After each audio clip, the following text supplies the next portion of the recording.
ಬಿಸಿಲು ನಾಡು ಅಂತಾನೆ ಕರೆಸ್ಕೊಳ್ಳೋ ರಾಯಚೂರಿನ ವಿಶೇಷತೆ ಏನು? Welcome to the day 3 of ನಮ್ಮ ನಾಡು.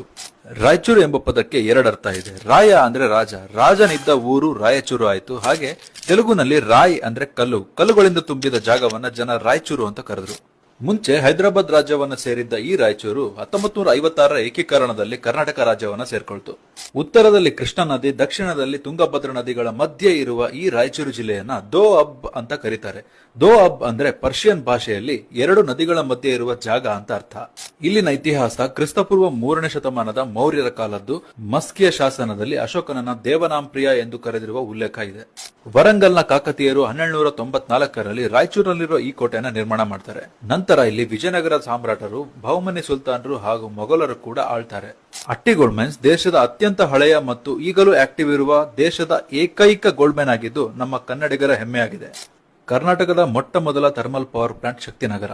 ಇದು ರಾಜ್ಯದ 70% ಆಫ್ ಎಲೆಕ್ಟ್ರಿಸಿಟಿಯನ್ನ ಪ್ರೊಡ್ಯೂಸ್ ಮಾಡುತ್ತೆ. ಎನ್ಸಿಇಆರ್ಟಿಯ ಲೋಗೋದಲ್ಲಿ ಬಳಸಲಾಗಿರುವ ಈ ಇಮೇಜ್ ಮಸ್ಕಿಯ ಮಲ್ಲಿಕಾರ್ಜುನ ಸ್ವಾಮಿ ಟೆಂಪಲ್ ಇಂದ ತೆಗೆದುಕೊಂಡಿದ್ದು. ಕರ್ನಾಟಕದ ಅತಿ ಹೆಚ್ಚು ಬಿಸಿಲು ತಾಪಮಾನ 45.6 ಡಿಗ್ರಿ ಸೆಲ್ಸಿಯಸ್ ಕೂಡ ರೆಕಾರ್ಡ್ ಆಗಿರೋದು ರಾಯಚೂರಿನಲ್ಲಿನೇ. ಅದಕ್ಕೆ ಇದನ್ನ ಬಿಸಿಲು ನಾಡು ಅಂತ ಕರೀತಾರೆ. ಇವಾಗ ನೀವು ಹೇಳಿ, ಕರ್ನಾಟಕದ ಭತ್ತದ ಕಣಜ ಅಂತ ಯಾವ ಜಿಲ್ಲೆಯನ್ನ ಕರೀತಾರೆ? ಕಮೆಂಟ್ ಮಾಡಿ ತಿಳಿಸಿ. ಪೇಜ್ ಫಾಲೋ ಮಾಡೋದನ್ನ ಮರಿಬೇಡಿ. ಮುಂದಿನ ವಿಡಿಯೋದಲ್ಲಿ ಸಿಗ್ತೀನಿ.